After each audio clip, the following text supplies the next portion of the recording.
welcome. And today I'm pleased to be joined by Eksten, CEO of Qligent, and Scott Rose, SVP Product from Encompass. Welcome both. Hi. Hi.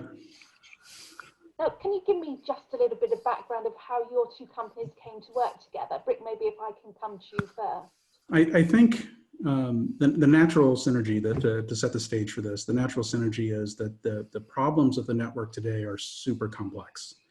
And trying to solve this from any one perspective is an exercise in frustration, because you don't have all the perspectives that you need to set out the agenda and the goals for the problems that you need to understand. Working with Encompass, who was already a partner for us, just was a natural synergy. They had the customer perspective we needed, as well as the operator perspective we needed to help drive our roadmap. Excellent. And Scott, did you want to add anything to that? Yeah, I think for us it was kind of a natural progression. We've been working with the team at Qligent around different use cases around monitoring and control. And at the time we were seeing an increased drive towards cloud and more flexible working. Qligent were also looking to adapt their technology and product to this kind of new form factor. So we formed a pretty good group around very real use cases to kind of deliver what our customers needed, but also help drive the Qligent product forward as well. So it's been a pretty good partnership in that respect. Excellent. Sounds like a great collaboration. So when we think about the brave new digital world for media and entertainment, we typically think about the technical challenges. What are the business drivers that drive how you think about the transition? And Brick, we can come to you first on that one. Okay. I think, our customers, our mutual customers, they share a common perspective, which they are challenged on all fronts. They're challenged by how to compete in a brave new world. They're challenged by understanding and overcoming the complexity of the network. And they're challenged by how are they going to, not only overcome the technology, how are they going to take advantage of the technology in order to ensure that they can operate efficiently? Excellent. And Scott?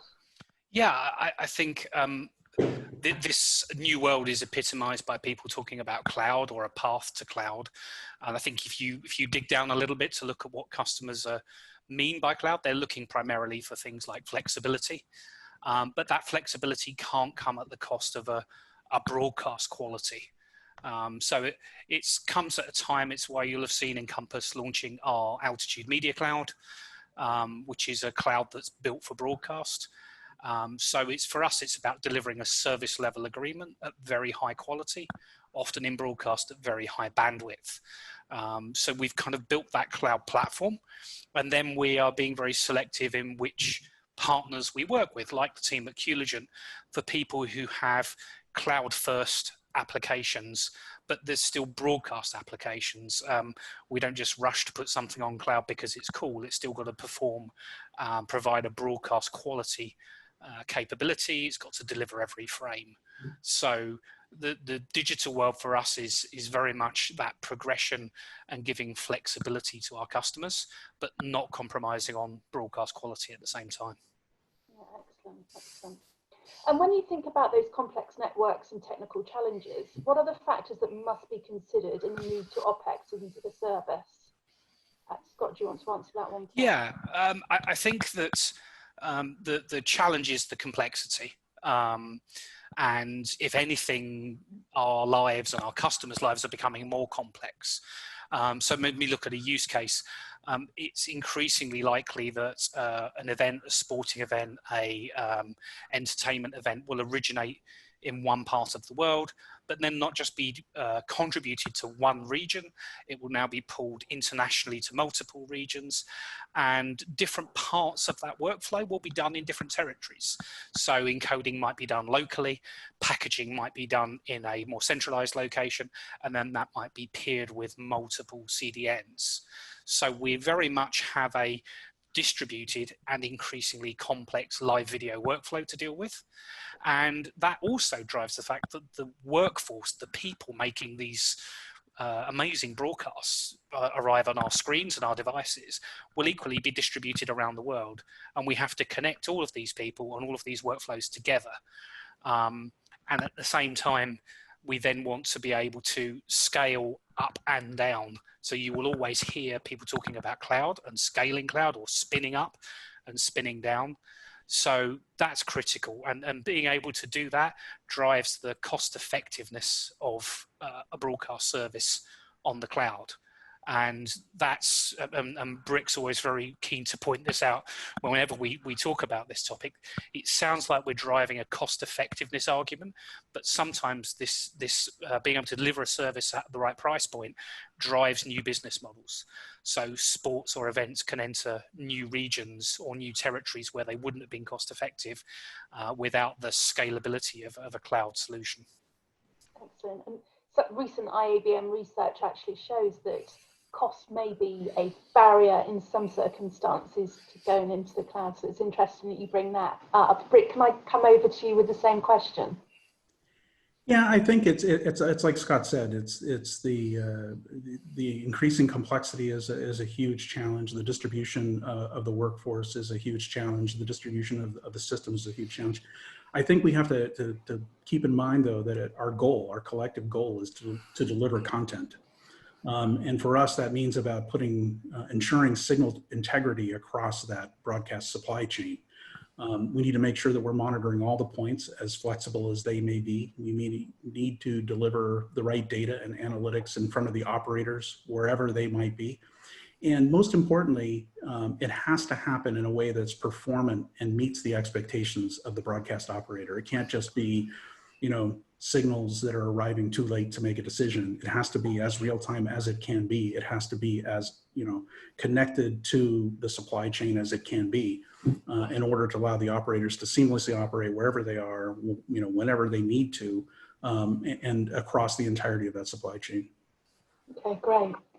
So in this brave new digital world we find ourselves in, and with COVID-19, how do Encompass and Qligent get your customers on air and monitored? Scott, over to you on that one. Yeah, it's been a steep learning curve. I think it's unfair to suggest that things are happening just because of COVID-19 in the media industry. A lot of these trends about remote working, remote production, more distributed and complex workflows have been happening anyway. But the arrival of COVID sadly infecting so many parts of the world has really driven this change to happen more rapidly. So anybody like Encompass, who is now running a COVID secure facility, has had to adapt very quickly. We had the right tool set in place. We have a very flexible, amazing team on a global basis to step up and continue to provide services. If you think about it, more people have turned to media and broadcast than ever before to get their news if they're trapped in home, necessarily quarantined, doing the right thing. That real drive to get real and accurate information, people have turned to the trusted source, which has been television and radio. So our job has been more important than ever, and having flexibility of where we operate those services from, be it different facilities in different parts of the world that have been more or less affected by COVID, but equally many of my colleagues working from home but carrying out their job exactly the same, to the same quality, sitting in a control room with somebody and then having somebody who's remote working with the same team is now a matter of course for us on a daily basis. And that's been a huge learning curve, but something that we've managed to adapt to. And I think you hear people saying the new normal. I don't quite want to say that, but I think it is something that is now ingrained in our operations. Yeah, absolutely. And Brick, what about you? Well, I'll play off what Scott said there. It's not the new normal, but it is going to be a new expectation. The flexibility that operating in this manner brings to us has forced us to adopt a set of processes and protocols, and even to change the way that we do development in order to focus on allowing our customers to not only work remotely, but to ensure that they can do so with the same accuracy as they would if they were sitting inside the facility. And so, it comes down to, it affects everything from, how we write software and how we plan software to how we deploy, provision, and manage that software. Everything that we do now has to have a resiliency and a redundancy built in that, we may have relied on the local network or even local engineering to help support in an on-air situation today. You can't point at anything and say it's over there. It's not, it's somewhere. And while you may have great partners involved in that, you still have to have the sense of comfort and the sense of understanding that says, yes, this is doing what I expect it to do. And it can be stood up as fast as we need it to be stood up. The other side of the coin there is that, all of this has forced us to accelerate. It's not the new normal, but it certainly is the new multiplier. It's forced all of us to accelerate and to collaborate and to focus on how we can bring these things together faster. We've experimented with technology that we may have been a little bit more reluctant to experiment with previously. We've integrated our systems more broadly. It's opened our eyes up to who our partners really are in the market. And that's 90% of it is, if we're going to pull off a big major broadcast for somebody, we want to know that our partners end to end are on the same plane of understanding and the same plane of commitment to make sure that it happens, right? So we're beyond the experiment stage. We're in the live execution stage. And I think that we're starting to do this in a way that's extremely efficient, both operationally and strategically from an agility perspective. And what's going to become the new norm out of this is not, the way that we're working today. It's the expectation around time to service. How fast can we stand up a service? Turns out, really fast. So that's for us. That's the end result that's come out of the exercise that was forced by the current situation. That's great to hear. And Brick, with all of this in mind, what's been the end result for the work of Encompass and Qligent that you've experienced together? Well, I think from the Qligent perspective, it has given us quite a large focus on those customers that are willing to move and adopt the new technologies. Whereas before we're selling product to a very traditional marketplace. I think it's forced those people that can move early to move faster, and those that are willing to be more open of new solutions. It's forced us to adopt. I think, at the end of the day, our software is better. It's stronger, it's more resilient, it's more flexible than it ever has been. But it's also equally impacted the way we think about our operations as a company and our business. We realize that flexibility is key, and a willingness to adopt change and to move forward. And I won't say fail fast. I'll call it succeed fast, right? We've focused on, those things that we can do that bring meaningful value. And that focus for us has improved everything that we do as a company.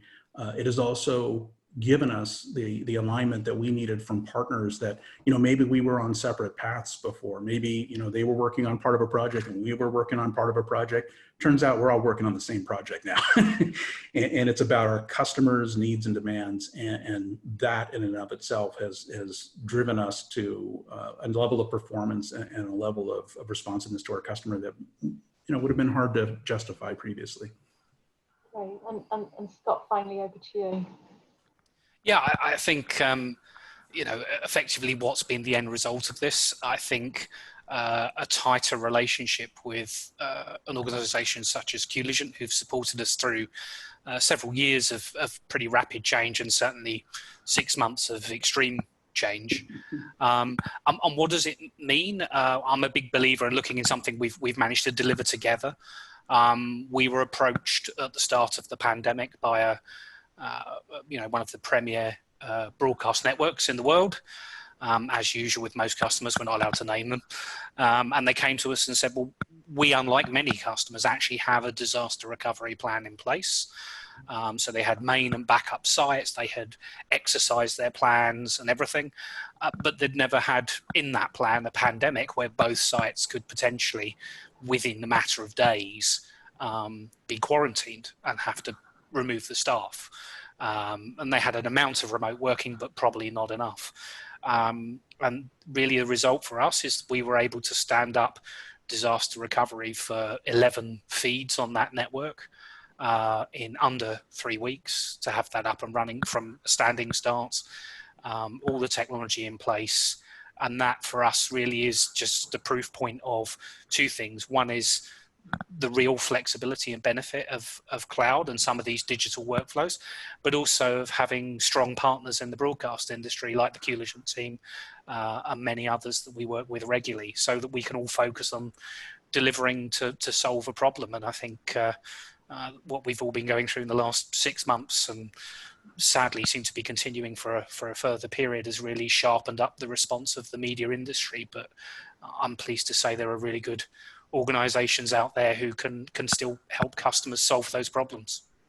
Great. Well, you're both a great example of a great collaboration, and I'm really excited to see what comes next over the next few months. So thank you for joining us today.